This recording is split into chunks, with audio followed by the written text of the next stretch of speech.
Assalamualaikum warahmatullahi wabarakatuh. Selamat pagi anak-anak. Apa kabar kalian semuanya? Alhamdulillah. Semoga senantiasa kalian sehat, bisa menjaga kesehatan, agar kita bisa selalu dipertemukan untuk melakukan kegiatan pembelajaran ya. Nah, sebelum kita mulai pembelajaran, silahkan kalian berdoa dulu masing-masing dan melakukan pembiasaan seperti biasa. Nah, setelah kalian melakukan pembiasaan, Ibu akan melakukan presensi. Siapa yang tidak hadir hari ini? Alhamdulillah semuanya hadir ya. Untuk itu mari kita mulai pembelajaran kali ini dengan mengucapkan basmalah. Nah, pembelajaran kali ini kita akan membahas mengenai strategi promosi makanan khas daerah untuk bahan pangan nabati dan bahan pangan hewani. Pada pertemuan sebelumnya, Ibu sudah menjelaskan mengenai perencanaan pengolahan makanan khas daerah dari mulai pengolahan sumber daya, alat dan bahan, sampai dengan pada perhitungan BEP. BEP yakni adalah titik impas di mana perusahaan akan mengalami balik modal. Jadi perusahaan dalam menjual produknya itu diharapkan tidak mengalami kerugian gitu. Jadi kalaupun misalkan dia tidak mengalami kerugian atau tidak mengalami keuntungan, nah itu dinamakan dengan titik impas. Langkah selanjutnya dalam proses perencanaan yaitu adalah melakukan promosi. Di sini apa itu promosi? Bagaimana bentuk promosi? Bagaimana tujuan promosi akan kita bahas pada pertemuan kali ini. Adapun kompetensi dasar yang akan dipelajari dari materi kali ini yakni untuk pengetahuan kalian diharapkan mampu menganalisis strategi promosi usaha pengolahan makanan khas asli daerah dari bahan pangan nabati dan hewani. Sementara untuk kompetensi dasar di bidang keterampilan, kalian diharapkan mampu melakukan promosi usaha pengolahan makanan khas daerah dari bahan pangan nabati dan hewani. Kemudian untuk tujuan pembelajaran, yang pertama melalui pengamatan gambar, diharapkan kalian bisa menjelaskan strategi pemasaran suatu produk. Kemudian nanti Ibu akan memberikan video dan diharapkan kalian bisa mendeskripsikan tentang strategi pemasaran suatu produk. Dan yang terakhir adalah melalui kegiatan diskusi, kalian diharapkan dapat melakukan strategi promosi suatu produk. Pendekatan pembelajaran yang digunakan adalah scientific, yakni proses berpikir ilmiah. Strateginya group learning, model pembelajarannya problem based learning, dan metode pembelajarannya yakni tanya jawab, diskusi, dan latihan. Sekarang coba kalian analisis, perhatikan gambar-gambar berikut. Coba apa sih yang terpikir dalam benak kalian mengenai gambar tersebut? Nah, selain gambar ini, Ibu juga sudah memberikan link video berupa video-video pemasaran konvensional yang sudah Ibu share di grup Google Classroom ya. Silahkan dibuka juga. Baik, terima kasih atas jawabannya ya. Nah, tadi sudah ada yang memberikan penjelasan tentang gambar tersebut merupakan promosi Bu, katanya promo gitu. Iya benar. Nah, promosi di sini merupakan kegiatan di bidang marketing yang merupakan komunikasi yang dilakukan perusahaan kepada pembeli atau konsumen yang memuat pemberitaan, membujuk, mempengaruhi segala sesuatu mengenai barang dan jasa yang mereka jual. Jadi, intinya pemasaran merupakan kegiatan usaha dalam rangka membuat, memperkenalkan, membujuk, dan mempengaruhi konsumen agar konsumen itu tertarik dan mau membeli produk-produk yang kita pasarkan. Selanjutnya adalah komponen promosi. Di sini ada 4 komponen promosi, yakni advertising. Advertising yaitu periklanan. Periklanan merupakan promosi non-personal yang berbayar. Jadi berbayar ke media, misalkan iklan di televisi, iklan di radio, atau sekarang kan marketplace juga melakukan iklan berbayar dengan tarif-tarif tertentu. Kemudian yang kedua adalah sales promotion. Nah, promosi ini diharapkan penjualan itu akan segera dilakukan saat ini juga. Misalkan dengan adanya obral besar-besaran, dengan obral konvensional yang seperti kalian sering temukan, misalkan 25, 25, 35. Nah, seperti itu kan menarik perhatian pembeli. Selanjutnya, personal selling. Personal selling itu promosi yang dilakukan komunikasi secara langsung, jadi langsung tatap muka antara penjual dan pembelinya. Dan yang terakhir adalah publisitas, yakni promosi yang menggunakan jasa orang-orang seperti artis, seperti orang-orang terkemuka. Nah, menggunakan jasa seperti itu tetapi di media yang tidak berbayar.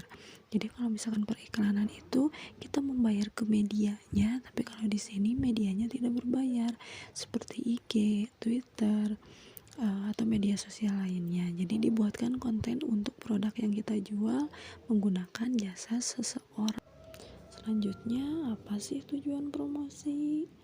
Nah, ada 3 tujuan promosi. Yang pertama adalah memberikan daya tarik khusus kepada para pelanggan.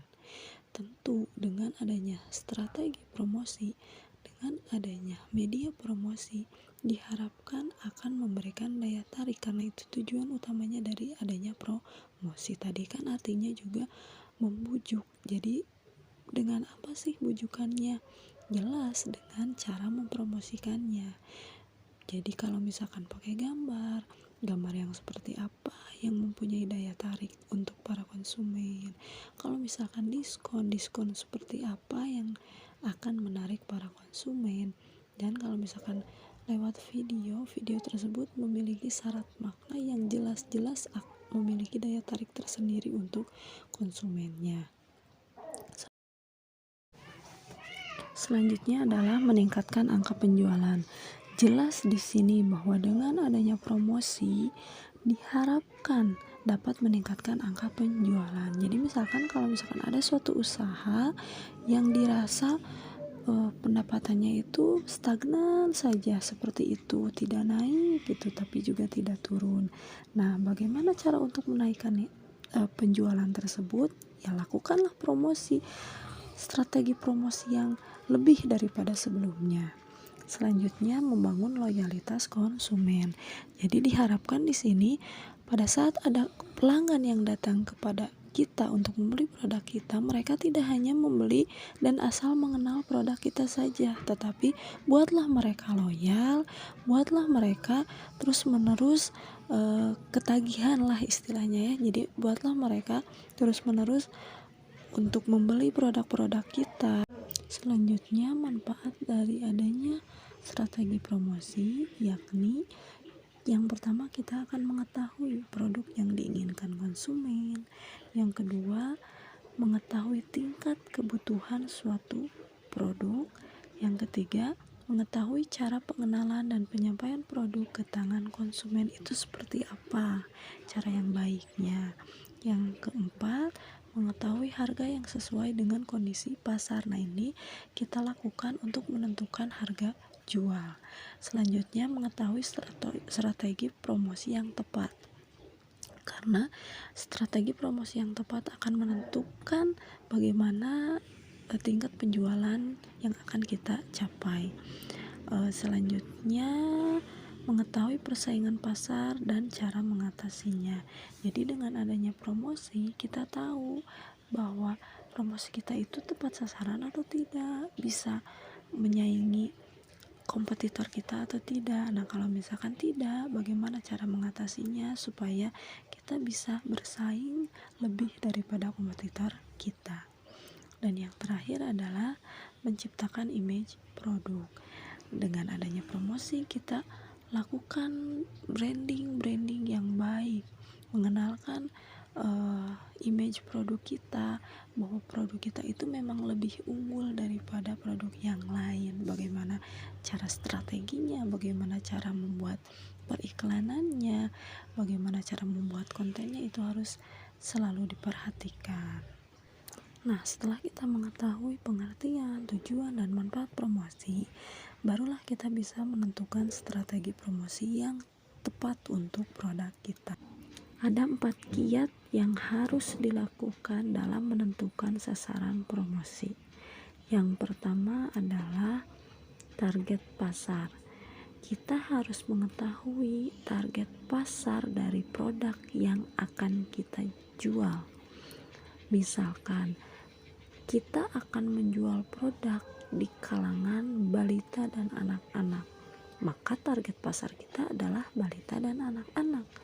Maka strategi pemasaran yang akan kita buat itu jelas, kontennya, isinya, terus medianya harus bisa menarik anak-anak atau bisa membujuk para orang tua agar membeli produk yang kita tawarkan. Selanjutnya adalah tujuan promosi. Nah, sebenarnya promosi atau strategi pemasaran yang akan kita lakukan itu tujuannya untuk apa sih? Tadi kan sudah dibahas bahwa ada 3 tujuan dalam promosi. Apakah untuk membuat daya tarik, apakah untuk meningkatkan penjualan, atau untuk meningkatkan loyalitas konsumen. Dari ketiga tujuan tersebut, kita bisa menentukan bentuk strategi yang seperti apa yang akan kita buat. Kiat yang ketiga adalah isi pesan yang menarik.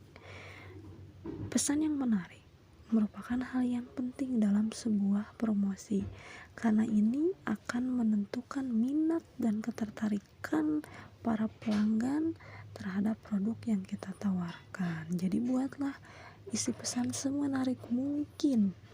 Boleh menggunakan suatu konsep, boleh menggunakan suatu guyonan.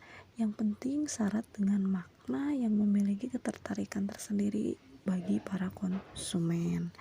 Dan yang terakhir adalah pilih sasaran promosi yang tepat. Kenapa? Karena kita harus bisa menyampaikan isi pesan yang mudah bagi para konsumen kita. Jadi kita harus menentukan sasaran promosi yang tepat. Ada 2 sasaran promosi dalam melakukan promosi. Yang pertama yaitu personal dan yang kedua itu non personal. Personal yaitu sasaran promosi yang langsung, jadi antar personal, langsung mengkomunikasikannya kepada konsumen. Sementara non personal menggunakan media seperti media berbayar dan media sosial yang tidak berbayar seperti Instagram, Twitter, Facebook, dan lainnya. Itu saja pembahasan mengenai strategi promosi. Nah, sekarang coba kalian bentuk kelompok menjadi 4 orang per kelompok. Kemudian ibu akan memberikan satu kasus di mana kalian harus menentukan strategi pemasaran yang tepat untuk produk yang akan dipasarkan oleh si penjual. Nah, setelah kalian duduk berkelompok, coba perhatikan. Di sini ada Tuan Hadi yang memilih berhenti bekerja dan membuka usaha di bidang kuliner, yakni membuat toko kue dengan ikon daya tariknya adalah kue bolen. Jadi ikonnya adalah kue bolen. Setelah melakukan perencanaan usaha, pembuatan produk dan perhitungan BEP untuk menentukan harga jual, akhirnya Tuan Hadi perlu melakukan promosi untuk produk yang akan dia pasarkan, yakni kue bolen. Dengan memperhatikan tujuan, manfaat, komponen apa yang tepat untuk strategi promosi dari usaha Tuan Hadi tersebut, boleh menggunakan sasaran promosi personal, non personal, medianya pun terserah ya, mau video, brosur, pokoknya dibuat semenarik mungkin. Baik, sekian pertemuan untuk kali ini. Terima kasih atas perhatiannya, terima kasih atas semua hasil jawaban diskusinya, semoga bermanfaat apa yang aku sampaikan dari materi strategi promosi, mengenai pengertian promosi, komponen promosi, tujuan promosi, manfaat promosi, terus yang terakhir adalah sasaran promosi. Diharapkan kalian bisa menentukan strategi promosi setelah mengetahui materi-materi tersebut. Dan materi selanjutnya untuk pertemuan minggu depan yakni laporan kegiatan usaha makanan khas daerah. Dari itu semoga kalian selalu dalam keadaan sehat, jaga protokol kesehatan supaya kita bisa bertemu kembali dalam pertemuan selanjutnya. Mari kita tutup pertemuan